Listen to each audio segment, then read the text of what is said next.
اللہ اکبر اللہ اکبر۔ السلام علیکم ورحمۃ اللہ وبرکاتہ۔ الحمد للہ رب العالمین الہ الاولین والآخرین والصلاة والسلام الاتمان الاکملان علی من بعثہ اللہ رحمۃ للعالمین نبینا و امامنا و قدوتنا محمد وعلی آلہ واصحابہ اجمعین، اما بعد۔ محترم حضرات و خواتین، ناظرین اور ناظرات، دیکھتے دیکھتے رمضان مبارک کا یہ مہینہ اب رخصت ہونے کو آ گیا اور ہم لوگ ایک دو دن میں اس مہینے کو رخصت کرنے والے ہیں۔ اللہ تعالیٰ سے یہی دعا ہے کہ اللہ رب العالمین اس ماہ مبارک کو ہمارے حق میں گواہی دینے والا بنائے اور ہمارے خلاف گواہی دینے والا نہ بنائے۔ محترم حضرات و خواتین، ہمارے اپنے دین اسلام میں جہاں اتنی لمبی مدت کے لیے عبادتوں کا سلسلہ جاری رہا، تو اس میں کہیں نہ کہیں کسی نہ کسی طرح کی کوئی کمی، کوئی نقص رہ گیا ہو، تو اس کمی کو پوری کرنے کے لیے اور اس نقص کو دور کرنے کے لیے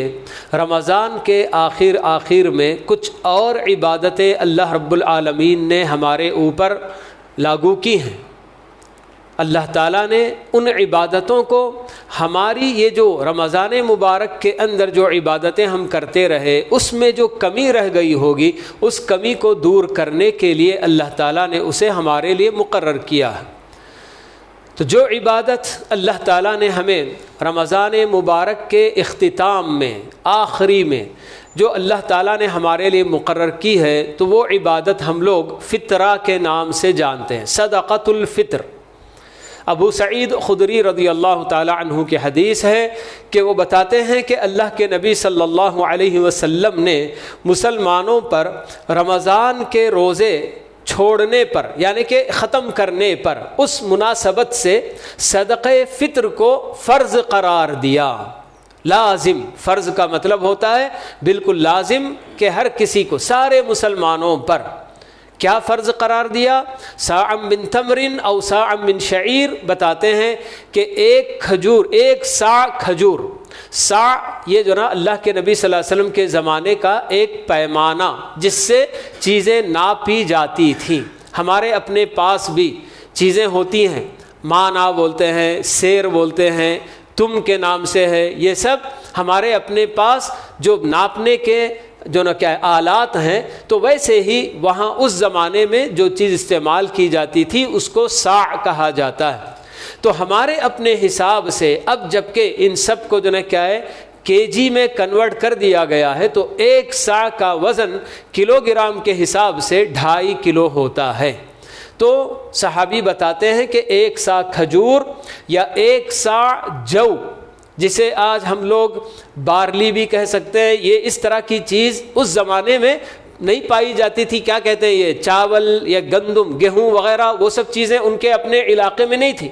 تو دوسری اس طرح کی چیزیں، کھجور وہ لوگ مستقل کھایا کرتے تھے، استعمال میں رکھتے تھے، پنیر، کشمش اور اس طرح کی یہ جو وغیرہ، یہ سب چیزیں ان کے پاس عام تھیں۔ تو اسی میں سے ایک صاع آپ نے مقرر کیا تھا سارے مسلمانوں پر، بڑے پر بھی چھوٹے پر بھی، یہ ضروری ہے فرض، مرد پر بھی عورت پر بھی، آزاد پر بھی غلام پر بھی۔ اس طرح سے کوئی مسلمان اس سے مستثنا نہیں ہے، حتیٰ کہ غریب سے غریب مسلمان پر بھی ضروری ہے کہ وہ فطرہ دے۔ کس کو دے گا؟ کسی دوسرے غریب کو دے گا اور وہ غریب اسے دے گا، بس ہو جائے گا، کوئی حرج کی بات نہیں ہے۔ فطرہ فرض ہونے کے لیے کوئی صاحب نصاب ہونا ضروری نہیں ہے۔ جیسے زکوٰۃ کے لیے، زکوٰۃ فرض ہونے کے لیے ایک اس کی لمٹ ہوتی ہے کہ اتنا آدمی کے پاس گولڈ یا کیش وغیرہ ہو تو اس کے اوپر زکوٰۃ فرض ہوتی ہے بول کے، تو ویسے فطرہ فرض ہونے کے لیے کوئی نصاب وغیرہ شرط بالکل نہیں ہے۔ ہر مسلمان کے اوپر یہ چیز لازم ہوتی ہے۔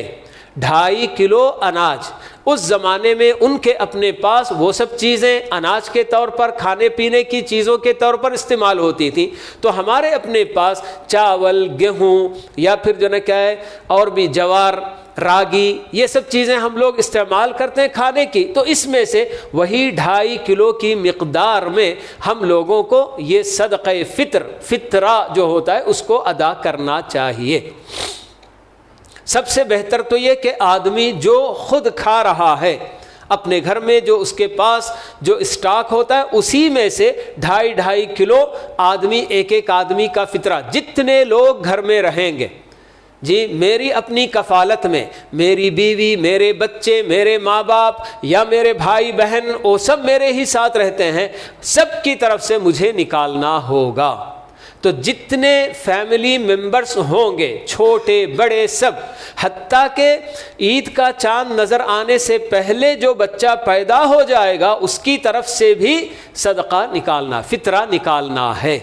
بعض اہل علم تو یہاں تک کہتے ہیں کہ پیٹ میں جو حمل ہوگا اس کی طرف سے بھی نکال دیا جائے۔ یہ حضرت عثمان رضی اللہ تعالی عنہ کی طرف سے بات منقول ہے کہ وہ کہا کرتے تھے کہ آدمی کے یعنی کہ عورت کے پیٹ میں جو حمل ہے اس کی طرف سے بھی صدقہ یعنی کہ فطرہ نکالا جائے، بہتر ہے ملک۔ تو اس طرح سے یہ فطرے کا حکم ہمیں دیا گیا کہ 2.5 کلو اناج جو بھی ہم کھا رہے ہیں اس میں سے یا اس سے بہتر اگر دینے کی ہم کوشش کریں، جتنا بہتر ہم دیں گے اتنا ہم کو اجر و ثواب انشاءاللہ ملے گا۔ جی میں ریگولر جو کھاتا ہوں ہو سکتا ہے کہ 50-60 روپے کا چاول میں کلو گرام کھا رہا ہوں، لیکن جب اس عبادت کو ادا کرنے کی بات آتی ہے تو میرا دل کہتا ہے کہ ان غربا کے لیے میں اچھی سی اچھی چیز دوں۔ 100 روپیہ کلو کا چاول، 120 روپیہ کلو کا چاول کیوں نہ میں خرید کر دوں، میرے اپنے پاس حیثیت ہے، تو ایسی صورت میں جتنا بہتر سے بہتر میں دوں گا اتنا ہی زیادہ اجر و ثواب اس سے جو نا بندے کو ملے گا۔ تو اس لیے اس کے اندر کسی طرح کی کوئی تبدیلی نہیں کرنی چاہیے، جیسے اللہ کے نبی صلی اللہ علیہ وسلم نے ہمیں بتا دیا، جو طریقہ آپ کے زمانے میں رائج تھا اسی طریقے پر ہمیں آج بھی عمل کرنا، اسی کے اندر عافیت ہے۔ بہت سارے لوگ آج کل جیسے کہ دیکھتے ہیں کہ فطرہ صرف اناج ہی نہیں بلکہ اناج کی جگہ پر نقدی بھی دے سکتے ہیں، اور نقدی کے لیے کوئی نہ کوئی ایک اماؤنٹ فکس کرتے ہیں۔ اب یہ اماؤنٹ جو فکس کیا جاتا ہے، جتنے مالدار وغیرہ ہوتے ہیں ان کے لیے تو کچھ بھی نہیں ہوتا ہے، بہت ہی معمولی سی چیز ہوتی ہے، اور کبھی کسی غریب کے لیے وہ بڑی چیز بھی ہو جا سکتی ہے۔ تو اس لیے یہ جو نقدی کا معاملہ ہے، اللہ کے نبی صلی اللہ علیہ وسلم کے زمانے میں، آپ کے بعد صحابہ وغیرہ کے زمانے میں بھی یہ سب چیزیں نہیں پائی جا رہی تھیں۔ بعد میں لوگوں نے اجتہاد کیا اور نقدی بھی دے سکتے ہیں۔ کس وجہ سے؟ تو کہتے ہیں کہ جیسے بہت سارے فقراء اور مساکین، ہر آدمی ان کو صرف کھانے کی چیزیں ہی جا کر دے دے گا، کچی چاول دے دیے، گیہوں دے دیے، یہی سب چیزیں دے دیے، تو عید کے موقع پر ان کے گھر میں اور اچھا پکانے کے لیے کیا چاہیے صاحب؟ ان کے لیے گوشت چاہیے، تیل چاہیے، شکر چاہیے، فلاں چاہیے، یہ چاہیے، وہ سب کہاں سے آئے گا؟ تو اس کے لیے کچھ لوگ اگر اناج دیتے ہیں اور کچھ لوگ اگر نقدی بھی دیتے ہیں تو کوئی حرج نہیں، بہتر ہے، ایسے بھی دیا جا سکتا ہے، یہ جو نا کہتے ہیں۔ لیکن سوال یہ ہے کہ کیا اس موقع پر، جبکہ یہ ایسا بہترین موقع ہے، عید کی خوشی جیسے میں منانا چاہتا ہوں ویسے ہی میرے اپنے اور بھائی بہن جو حیثیت میں بہت کم ہیں، غریب اور فقیر کہلاتے ہیں، ان پر خوشی لانے کے لیے میں اس عبادت میں کوئی تبدیلی کیے بغیر، چلیے صاحب عبادت کو عبادت کی حیثیت سے انجام دیں گے۔ کیا کرنا ہے؟ 2.5 کلو اناج دینا ہے، مگر ان کی اور ضرورتیں پوری کرنے کے لیے میری اپنی جیب کچھ اور ہلکی کروں، کیا حرج ہے؟ صدقہ اور خیرات کبھی بھی مطلوب ہے ایک مسلمان سے، اور خاص کر ایسا موقع ہے تو اس موقع پر آپ جب یہ چاہتے ہیں کہ ہمارے یہ بھائی بہن ان کو بھی جو ہے کہ پوری خوشی حاصل ہو، دوسری اور ضروریات بھی وہ لے لیں، تو اس کے لیے میں اپنی جو ہے کیا ہے اسی فطرے کے تھیلی کے اندر کچھ نقدی بھی رکھ کر دے دوں، کیا حرج ہے؟ صدقے کے طور پر منع نہیں ہے نا، صدقہ کبھی بھی دیا جا سکتا ہے۔ یہ کیا ضروری ہے کہ جو عبادت جیسے کرنے کے لیے ہمیں بتایا گیا اس کے اندر تبدیلی کر کے میں اسے جو نا کیا ہے پیسوں میں کنورٹ کر کے کیوں دوں؟ کیونکہ ہمیں جو عام حدیث اللہ کے نبی صلی اللہ علیہ وسلم نے بتائی کہ من عمل عملا لیس علیہ امرنا فہو رد، کہ کسی نے کوئی ایسا عمل انجام دیا جو ہمارے اپنے دین کا طریقہ نہیں ہے تو وہ عمل اسی پر دے مارا جائے گا۔ تو یہاں بھی یہ خوف ہے، یہ اندیشہ ہے کہ جو عمل اللہ کے نبی صلی اللہ علیہ وسلم نے ہمارے لیے مقرر کیا، بتایا، اس کو ہم بدل کر دوسرے طریقے سے اگر انجام دینا چاہیں گے کہ کہیں اللہ کے دربار میں وہ قبول ہوگا کہ نہیں ہوگا۔ امام احمد رحمہ اللہ سے جب پوچھا گیا کہ صدقہ فطر کے طور پر اگر کوئی نقدی دینا چاہتا ہے تو کہتے ہیں مجھے اندیشہ ہے کہ کہیں وہ اس پر رد نہ کر دیا جائے کیونکہ یہ سنت کے خلاف ہے بول کے بتاتے ہیں۔ ایسے اور بھی ائمہ، امام مالک بھی اس کے قائل نہیں ہے، امام شافعی رحمہ اللہ بھی کہتے ہیں کہ نہیں جائز نہیں ہے، اور بھی بہت سارے علماء کہتے ہیں۔ لیکن جو بھی لوگ نقدی دینے کی بات کرتے ہیں ان سب کا ایک ہی جگہ آ کر جو سوئی اٹکتی ہے، کہاں آ کر اٹکتی ہے کہ ایسے لوگوں کو ہر کوئی اگر اناج ہی دے گا تو دوسری ضرورتیں کیسے پوری کریں گے بول کے، تو دوسری ضرورتیں پوری کرنے کے لیے آپ کچھ اور بھی جو نا دیجئے نا، کیا ضروری ہے کہ اس عبادت کو بدل کر آپ جو نا دوسری شکل دیں؟ تو یہ بہرحال جو سب سے بہتر طریقہ کہ اس عبادت سے اپنے آپ کی ذمہ داری ختم کرنے کا، ہمیں یہ بھی قاعدہ بتایا جاتا ہے کہ شریعت کے کاموں میں اگر کوئی ایسا کام کہ جس کے انجام دینے سے یقینی طور پر آدمی بری ہو جائے گا، اس کی ذمہ داری ختم ہو جائے گی، ایک ایسا طریقہ ہے، اور ایک ایسا طریقہ کہ جس کے اپنانے میں اور اس طریقے پر وہ عمل کرنے میں ذمہ داری ختم ہوگی کہ نہیں ہوگی اندیشہ ہو، تو ایسی صورت میں وہ طریقہ اپنانا چاہیے جس میں یقینی طور پر 100% یہ جو نا یقین ہوتا ہے کہ ہاں یہ عبادت ادا ہو گئی۔ اور وہ کون سا طریقہ ہے؟ اناج کی شکل میں فطرہ دینا، جس پر کہ پوری امت کا اجماع ہے، کوئی نہیں کہتا کہ اناج دینے سے فطرہ ادا نہیں ہوگا، لیکن نقدی کی شکل میں فطرہ دینے کی صورت میں علماء کی ایک بہت بڑی جماعت کہتی ہے کہ وہ جائز نہیں ہے۔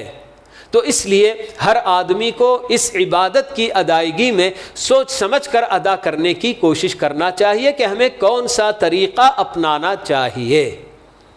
بہت ساری چیزیں اس کے پیچھے ہوتی ہیں حکمت۔ آدمی ایسے ہی جب پیسے کی شکل میں اس کے ہاتھ میں اپنا فطرہ پکڑا دیا تو گھر میں بچوں کو اس کا علم بھی نہیں ہوتا کہ فطرہ نام کی بھی ایک عبادت ہے۔ لیکن جب آپ اناج گھر میں لے کر آئیں یا گھر ہی کے اناج میں سے 2.5 کلو پیک کریں گے، بچے پوچھیں گے کہ یہ کیا ہو رہا ہے، تو ہم بتائیں گے کہ ہاں صاحب یہ ایک عبادت ہے، اللہ تعالیٰ نے رمضان کے آخر میں اس کو ہمارے لیے مقرر کیا ہے، اسے انجام دیا جاتا ہے۔ بچوں کے ذریعے بھجوائیں گے، فلاں کے گھر میں جا کے دے کے آؤ، فلاں کے گھر میں جا کے دے کے آؤ، تو بچوں کو بھی علم ہوگا کہ ہاں یہ بھی ایک عبادت ہے جو رمضان کے آخر میں مسلمانوں کو انجام دینا چاہیے بول کے۔ تو اس عبادت کو انجام دینے میں جو پیارے نبی صلی اللہ علیہ وسلم کا طریقہ تھا اسی طریقے پر انجام دینا یہی ایک مسلمان کے لیے زیادہ بہتر ہے۔ یہ جو فطرہ ہوتا ہے 2.5 کلو ایک فطرہ، اگر سمجھیں کہ ایک گھر میں 4 ممبرز ہیں تو ان سب کا فطرہ 10 کلو ملا کر وزن کر کے الگ کر لیا گیا، اب اس میں سے جیسے جیسے فقراء مساکین گھر میں آتے ہیں، فطرے کا چاول رہے تو دو بلکہ پوچھتے بھی ہیں، تھوڑا تھوڑا اس میں سے اٹھا کر دے دیے، کوئی حرج کی بات نہیں، کیونکہ آپ نے 10 کلو پہلے سے الگ کر لیا۔ اب اس کے بعد اس میں سے کسی کو 1 کلو گیا، کسی کو 1.5 کلو گیا، کسی کو 2 کلو گیا، کوئی مشکل نہیں ہے، ختم ہونے تک آپ دیتے رہیے۔ یا پھر آپ جانتے ہیں کہ آپ کے اپنے کوئی رشتہ دار ایسے ہیں جو بہت زیادہ محتاج ہیں، ان کے اپنے گھر کے لیے ہم صرف عید ہی کے لیے نہیں بلکہ اور بھی لمبی مدت تک کے لیے ان کو اناج کی ضرورت ہے۔ آدمی دوسری اور چیزیں ہو یا نہ ہو، گھر میں اگر چاول نام کی بھی چیز رہ گئی تو اسے بھی ابال کر کسی نہ کسی طریقے سے اپنا پیٹ بھر لیا کر سکتا ہے۔ تو اس لیے آپ اگر یہ سمجھتے ہیں کہ نہیں صاحب ہمارے یہ فلاں رشتہ دار یا ہمارا اپنا پڑوسی یا 2-4 گھر کے بازو ایک ایسا گھرانہ ہے جن کے بچے بھی بہت ہیں اور ان کی کوئی کمائی بھی خاص نہیں ہے، پورے کا پورا 10 کلو بھی میں انہی کو جا کر دے دوں، ٹھیک ہے دے سکتا ہے، تو ایک ہی یعنی کہ 4-5 فطرہ ملا کر کسی ایک غریب کو دیا جائے تو بھی جائز ہے، یا پھر ایک فطرے کو بھی آپ ڈیوائیڈ کر کے 2 آدمیوں کو 3 آدمیوں کو دیتے ہیں، یعنی 2.5 کلو ہی کو آپ 2 میں ڈیوائیڈ کریں، 3 میں ڈیوائیڈ کر کے 3 فقیروں کو دیے تو بھی کوئی حرج نہیں، یہ سب جو نا ادا ہو جاتا ہے۔ بس اتنا خیال رہے کہ ایک آدمی کی طرف سے 2.5 کلو دیا جائے۔ کب دینا افضل ہے؟ اللہ کے نبی صلی اللہ علیہ وسلم عیدگاہ جانے سے پہلے اس کو دینے کے لیے ابھارتے تھے، یہی سب سے افضل وقت ہے۔ لیکن اب چونکہ ہر کسی کے لیے وہ وقت میسر نہیں ہو سکتا ہے، تو اس لیے علماء نے یہاں تک کہا کہ 1 دن پہلے یا زیادہ سے زیادہ 2 دن پہلے، یعنی کہ 28 رمضان کو بھی اگر کوئی اپنا فطرہ جا کر پہنچا دیا تو اس کا فطرہ ادا ہو جائے گا، مگر اس سے پہلے نہیں۔ بالکل 20 رمضان میں 25 رمضان میں فطرہ جا کر ہم پہنچا دیے تو یہ جائز نہیں ہے، وہ ایک عام صدقہ ہو جائے گا۔ تو زیادہ سے زیادہ 28 20 29 اس میں جو نہ دے دیا تو ٹھیک ہے، ورنہ افضل تو یہی کہ عید کی نماز کو جانے سے پہلے یہ جو نہ ادا کیا جائے، اور لازم ہے عید کی نماز سے پہلے فطرہ ادا کرنا۔ اگر عید کی نماز کے بعد اس کو دیا جائے گا تو وہ ایک عام صدقہ ہوگا، فطرہ نہیں کہلائے گا۔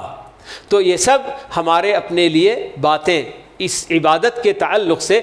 بتائی گئی ہیں ہماری اپنی شریعت میں، ان ساری باتوں کا ہم لوگوں کو خیال رکھنا چاہیے۔ تو ہر عبادت جو بھی ہمارے اپنے دین کی بات ہے، عمل کرنے سے پہلے جانکاری اس کی ضرور لینی چاہیے کہ اس کا طریقہ کیا ہوتا ہے، کیسے اس عبادت کو ادا کرنا چاہیے، تاکہ ہماری اپنی عبادت کی قبولیت ہمارے لیے بالکل جو ہے کہ میسر ہو۔ ملک تو بہرحال اللہ تعالی ہم سب کو ہمارے اپنے دین کی ہر بات پہلے اس کو جانکاری حاصل کر کے اس کے بعد اس پر عمل کرنے کی اللہ تعالی سب کو توفیق نصیب فرمائے، اور دین کے ہر معاملے میں پیارے نبی علیہ الصلاۃ والسلام کی سنت کے مطابق ہر عمل کرنے کی اللہ تعالی ہم سب کو توفیق نصیب فرمائے۔